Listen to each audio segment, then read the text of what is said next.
এইখানে দেখো খুবই ইম্পর্টেন্ট তিনটা অঙ্ক দেওয়া আছে বীজগাণিতিক ফাংশন সংক্রান্ত লিমিটের কিছু অঙ্ক এবং সেইগুলোর লিমিটের ভ্যালু হচ্ছে ইনফিনিটি। এইটা জাহাঙ্গীরনগর 18-19 সেশনে আসছে, এইটা চট্টগ্রাম বিশ্ববিদ্যালয় 15-16, এটা ঢাকা বিশ্ববিদ্যালয় 14-15 সেশনে আসা একটা প্রশ্ন। এই টাইপের প্রশ্নগুলো আমাদের এমসিকিউতে অনেক বেশি আসে এবং এইচএসসি বোর্ড পরীক্ষাও এসে থাকে। এখন এইগুলোকে আমরা কিভাবে সমাধান করব? তুমি জাস্ট প্রশ্নের দিকে এইভাবে তাকাবা আর অ্যান্সার বলে দিবা। বিশ্বাস হচ্ছে না?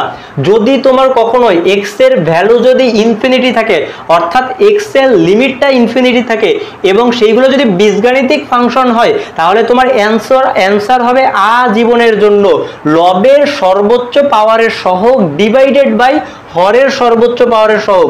লবের সর্বোচ্চ পাওয়ারের সহগ ডিভাইডেড বাই হরের সর্বোচ্চ পাওয়ারের সহগ। এইবার একটু লক্ষ্য করো তো, এইখানটা থেকে আমার অ্যান্সার কি বেরোবে? লবের সর্বোচ্চ পাওয়ার কত? সর্বোচ্চ পাওয়ার 2, তার সহগ কত? এক্স এর সহগ কত? বা কিছু নাই মানে তো এখানে 1 আছে, তাহলে আমাদের অ্যান্সার হবে লবে 1 বসবে ডিভাইডেড বাই হরে কত বসবে? হরের সর্বোচ্চ পাওয়ারের সহগ। হরের সর্বোচ্চ পাওয়ার আছে এই যে 2, হরের সর্বোচ্চ পাওয়ার আছে এই যে 2 এর সহগ কত? এই যে -4। এক্স স্কোয়ারের সহগ কিন্তু শুধু 4 না, -4, অর্থাৎ এখানে -4 বসে যাবে। এটাই হচ্ছে কি অ্যান্সার। বিশ্বাস হয়? আসলে এইটা অ্যান্সার। তুমি এইবার এটাকে মূল নিয়মে সমাধান করো, এইটাই অ্যান্সার পেয়ে যাবা। তোমাকে দেখতে হবে লবের সর্বোচ্চ পাওয়ার কত ডিভাইডেড বাই হরের সর্বোচ্চ পাওয়ারের সহগ। এখন এইটার অ্যান্সার কত হবে বলো? এইখানে সর্বোচ্চ পাওয়ার আছে স্কোয়ার মানে 2, এইটা সহগ আছে এই যে 2 আছে, তাহলে 2 ডিভাইডেড বাই হরের সর্বোচ্চ পাওয়ার 2, তার সহগ 3, তাহলে 2/3। এইটাই হচ্ছে আমাদের অ্যান্সার। আশা করি বুঝছো। তুমি জাস্ট প্রশ্নের দিকে তাকাবা আর অ্যান্সার বলে দিবা।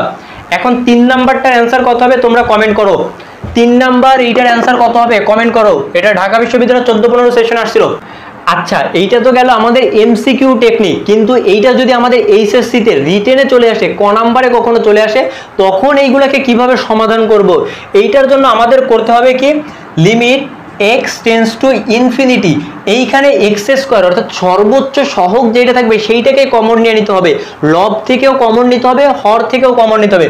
সর্বোচ্চ সহগ এক্স স্কোয়ার, আমরা লব থেকে এক্স স্কোয়ার কমন নিলাম, তাহলে থাকবে 1 - 4/x স্কোয়ার। এখন অনেকে আবার আকাশ থেকে পড়বে, এখানে নিচে এক্স স্কোয়ার কেন আসলো? আমি এক্স স্কোয়ার কমন নিছি, কিন্তু 4 এর সঙ্গে তো এক্স স্কোয়ার ছিল না, যেইটার মধ্যে থাকবে না। কিন্তু আমি যদি জোর করে কমন নিই, তখন ওই সংখ্যা দ্বারা ভাগ করে দিতে হবে, কারণ আমাদের আবার আগের লাইনেও বানাইতে হবে। আমি যদি এক্স স্কোয়ার দ্বারা গুণ করে দিই, দেখো আগের লাইনে চলে আসবে। এক্স স্কোয়ার দ্বারা 1 কে গুণ করলে এই যে এক্স স্কোয়ার হবে। এক্স স্কোয়ার দ্বারা যখন এইটাকে গুণ করবো, গুণ হলে উপরে গুণ, উপর থেকে কাটা, নিচ থেকে কাটা, মানে -4 থেকে যাবে। আশা করি বুঝছো। যখন কমন নিব, কোনোটার মধ্যে যদি সেইটা না থাকে, তখন সেইটা দ্বারা ভাগ করে দিতে হবে। এবার আবার হর থেকেও একই কাজ করতে হবে। হরেরও সর্বোচ্চ পাওয়ার এক্স স্কোয়ার কমন নিব, তাহলে 2 এর মধ্যে দেখো এক্স স্কোয়ার নাই, তাহলে এই 2 কে এক্স স্কোয়ার দ্বারা ভাগ করে দিব। প্লাস ছিল প্লাস, এবার এক্স এর মধ্যে কিন্তু এক্স স্কোয়ার নাই, তাহলে এক্স কেও এক্স স্কোয়ার দ্বারা ভাগ করব। তুমি যদি এক্স কে এক্স স্কোয়ার দ্বারা ভাগ করো, একটা এক্স কাটাকাটি করলে থাকবে শুধু এইখান থেকে 1/x থাকবে। তাহলে আমি একবারে লিখতে পারি 1/x মাইনাস 4x স্কোয়ারকে যদি ভাগ করে, তাহলে 4 শুধু 4 থেকে যাবে, কারণ এক্স স্কোয়ার কাটা। তাহলে আমাদের থাকবে হচ্ছে কি এইখানে এইটা।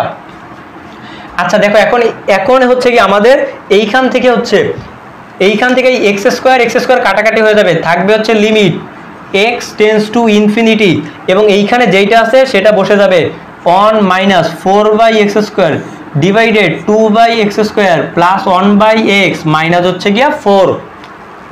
এখন আমাদের করতে হবে, দেখো হরে আর 0 হচ্ছে না, তাহলে আমরা এক্স এর লিমিট এখন ফাংশনের মধ্যে বসাই দিব।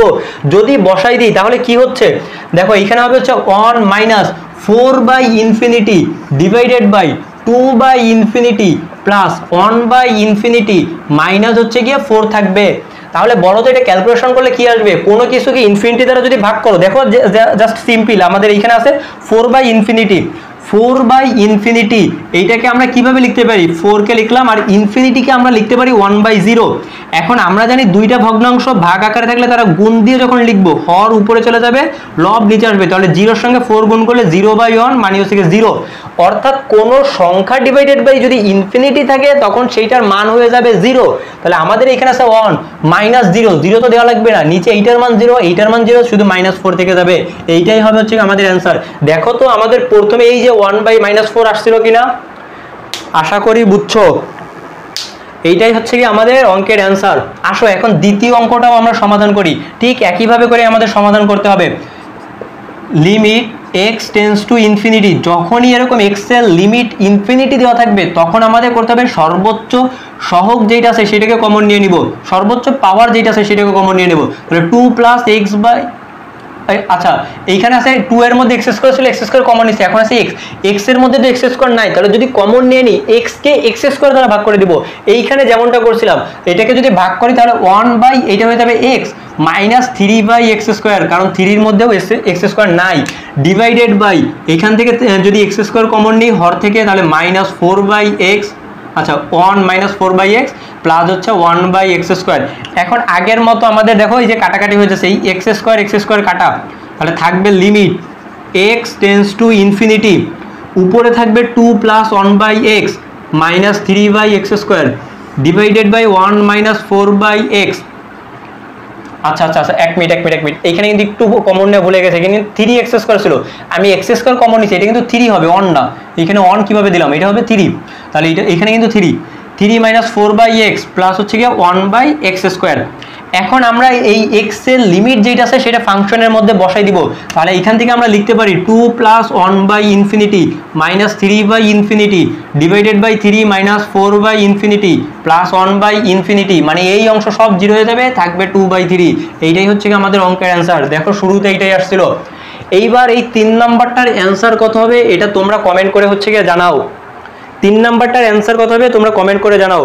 এইভাবে যদি প্রতিদিন শর্টকাট টেকনিক দেখতে চাও ম্যাথের উপর এবং হচ্ছে টাইপ ভিত্তিক এরকম অঙ্কগুলো সমাধান করতে চাও, তাহলে হচ্ছে আমাদের পেজটাকে ফলো দিয়ে রাখবা এবং আমাদের গ্রুপে হচ্ছে গিয়ে জয়েন্ট হয়ে থাকতে পারো। আমাদের ফেসবুক পেজের নাম লুকায়িত জ্ঞান, ইউটিউব চ্যানেলের নামও লুকায়িত জ্ঞান, কিন্তু ফেসবুক গ্রুপের নাম হচ্ছে ইউভি ক্লাস। এইখানে হচ্ছে গিয়ে জয়েন্ট হয়ে থাকবা, তাহলে হচ্ছে গিয়ে এরকম প্রতিদিন এই ম্যাথের উপর শর্টকাট টেকনিকগুলো দেখতে পারবা এবং বিগত সালে অ্যাডমিশন টেস্ট এবং বোর্ড পরীক্ষায় যেই প্রশ্নগুলো আসছে এবং তোমাদের বইয়ের অনুশীলনীতে যেই প্রশ্নগুলো আছে সেইগুলোর সমাধান পেয়ে যাবা ইনশাল্লাহ।